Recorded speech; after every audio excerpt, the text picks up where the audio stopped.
There's a certain kind of person who can't just sit down.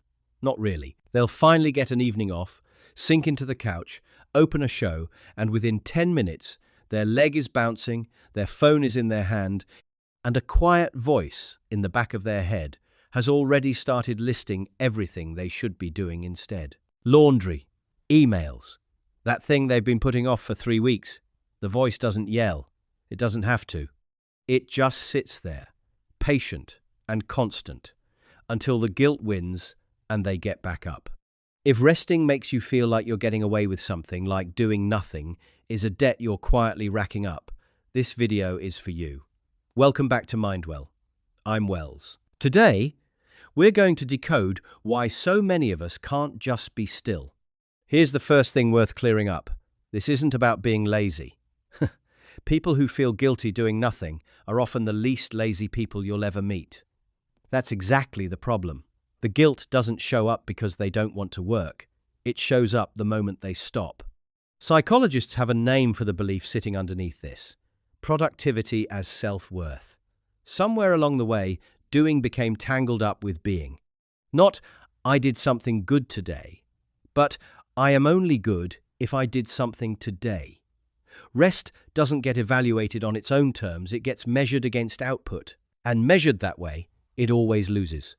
This rarely starts as an adult decision. Most of the time, it's inherited quietly from childhood. Think about what actually got praised growing up. Not just love attention, a good report card, a clean room, helping without being asked. For a lot of people, those were the moments a parent's face would light up, the moments that earned a good job or even just a proud glance. Meanwhile, sitting around, playing, doing nothing in particular that often got labelled lazy, unmotivated, wasting time. A child doesn't process that logically. They don't think my parents value achievement. They feel something simpler and much more permanent. Doing things is how I get approval. Being still is how I disappear. There's also a cultural layer on top of this. Hustle culture didn't invent this guilt, but it definitely industrialized it. Somewhere in the last couple of decades, rest quietly got rebranded as a productivity tool instead of a basic human need. You don't rest because your body needs it. You rest so you can recharge and be more productive later. Even relaxation got a job to do. Fast forward to adulthood, and this shows up in specific, familiar ways. You finally have a free Sunday, and instead of feeling relieved, you feel restless. You start a show, but you're also scrolling your phone, and somewhere in the back of your mind, you're mentally drafting a to-do list for tomorrow, as if enjoying this moment requires you to already be planning your escape from it. Or you take a nap, and you wake up, not rested, but guilty. Like you stole something. Like the 2 hours you were unconscious were 2 hours you owed someone. Or maybe the most telling one: you can only really relax once everything is done. The problem is, everything is never done. There's always one more email, one more chore, one more thing that could justify 10 more minutes of guilt-free rest, which means the finish line keeps moving, and the rest never actually arrives guilt-free at all. Here's what's actually happening underneath all of this. For a lot of people, stillness doesn't feel calm. It feels exposed. When you're constantly doing something, your mind stays occupied. There's no room for whatever feelings or thoughts have been quietly waiting for a gap to surface. The moment you stop, really stop, that gap opens up. And for someone who's spent years associating stillness with unworthiness, that gap doesn't feel peaceful. It feels like free-falling. So the busyness isn't just about productivity. It's also protection. Staying in motion keeps you one step ahead of whatever would catch up to you if you sat still long enough to feel it. This pattern doesn't just steal your evenings. It steals the thing rest is actually for. Real rest, the kind that restores you, requires your nervous system to fully downshift. If you're resting while still quietly monitoring a mental to-do list, your body never gets the signal that it's actually safe to power down. You can lie on the couch for 3 hours and still wake up tired because you were never truly off. You were just doing nothing while still working.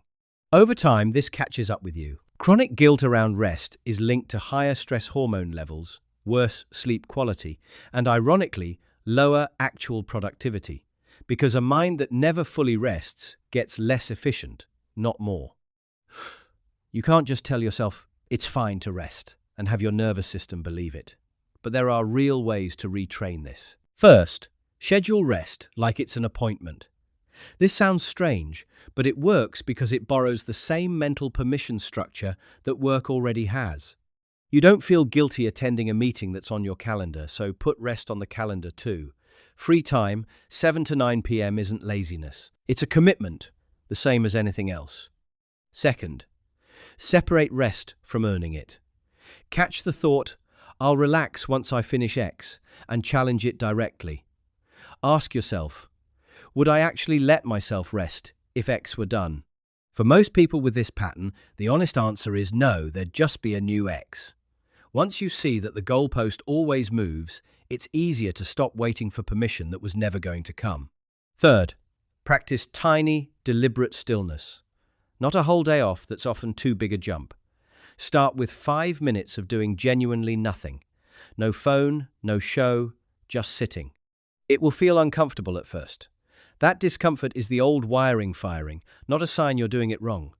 Sitting through it, even briefly, is how the discomfort slowly loses its grip.